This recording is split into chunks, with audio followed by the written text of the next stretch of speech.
emergency funds. They're the fund that you should have, but we all know you don't have one. And today, I'm going to tell you the most important reasons why you should be having an emergency fund, and if you don't have one, how you can simply change your life to make it start growing. Now, an emergency fund is a set of money off to the side, maybe in a money market, accruing small interest, but it's always there and accessible just in case you need it, in case of, what is it? Say it with me, an emergency. Now, an emergency isn't classified by the new t-shirt drop, or you need a new pair of pants, or you were feeling hungry when you were out, so you decided to get yourself a supersized Big Mac with a soda and an ice cream, and how the apple pie is $1, so you got an apple pie too. No, these are not an emergency. An emergency is, oh shoot, my car broke down and I don't have the money to fix it. I don't know. If you have money in your spending account, that's probably where you're going to be smart to spend the spending money on that car problem. But if you don't have any money, the emergency fund is there to help pay in case of an emergency. You see, I know a lot of people that mess up with their emergency funds because they do what I was saying. They go buy McDonald's with it, or they save up an emergency fund and then they just use it to pay off their debt that they stupidly and foolishly got into. But it's not for that, because at the end of the day, if you have an emergency, you are going to be clawing out of debt for a while if you don't just have this fund right here to pay it all off simply. Now, let's get into some of the best ways that you can start to build your emergency fund up to $1,000 goal.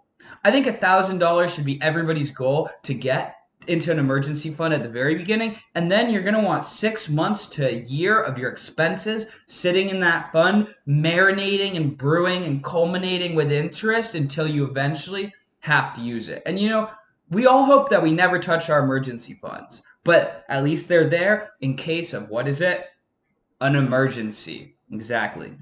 Now, I think the best way to add extra money into your emergency fund is just by simply getting a second gig, maybe a pizza delivering job 1 or 2 nights a week, and only just do that for a couple of months and take all the money you get and just sock it. Boom, boom, boom. Put it all into your emergency fund, and you'll definitely be able to pile up at least $1,000, and then you can start working on that 6 to 12 month net. It's a safety net in case of emergency so that you don't get screwed.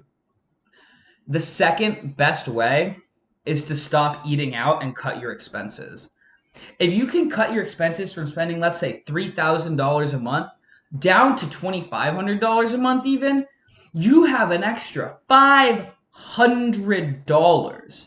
Now, with that $500, I'm not saying all of it goes to the emergency fund, but as long as you put half of that, within a few months, you're going to start building it up and building it up and building it up and building it up, and you're going to see that your emergency fund continues to grow and grow and grow, and then eventually you will hit that 6 to 12 month net that you're looking for. And what is the easiest way to cut your expenses down? Well, I'll tell you. It's I'm sure you said it with me, that it was not eating out. Stop buying fast food when you have food in the refrigerator. It doesn't make any sense. You put fast food on a credit card. You buy fast food, but you have $300 in groceries that you could cook in the fridge.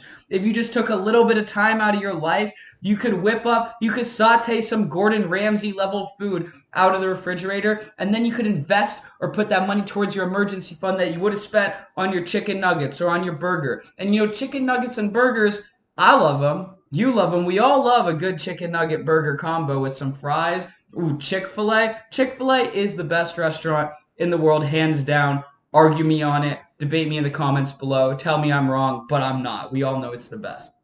Now, if you're cooking your food, you're going to drop your food bill exponentially. It is so much cheaper.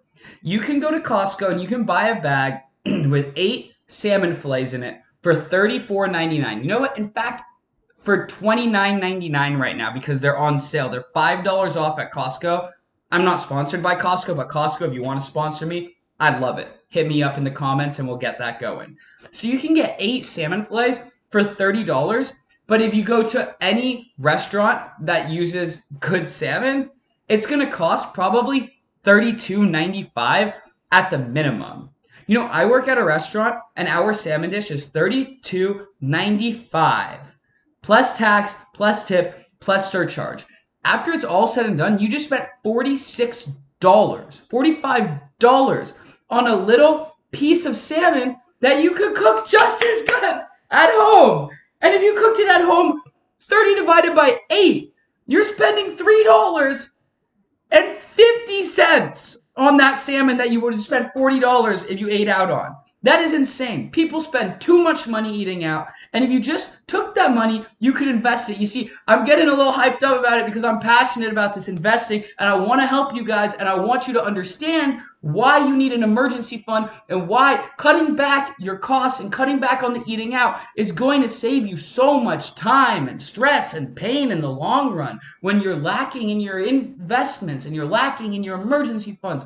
And you see all your friends are starting to retire when you're older and they're going on nice vacations now. But you wasted your money because you ate it all away. All of it. All of your investments were spent on burgers and fries and chicken tenders and sushi and poke and every single thing under the sun. And you're not going to have a dime to show for it. But you know what you are going to have? You're going to have a long list of receipts from every single restaurant in the area. And I hope that it was worth it for you to go eat at all of those restaurants instead of being financially free. I'm Jeremy Mandel. I'll see you guys tomorrow.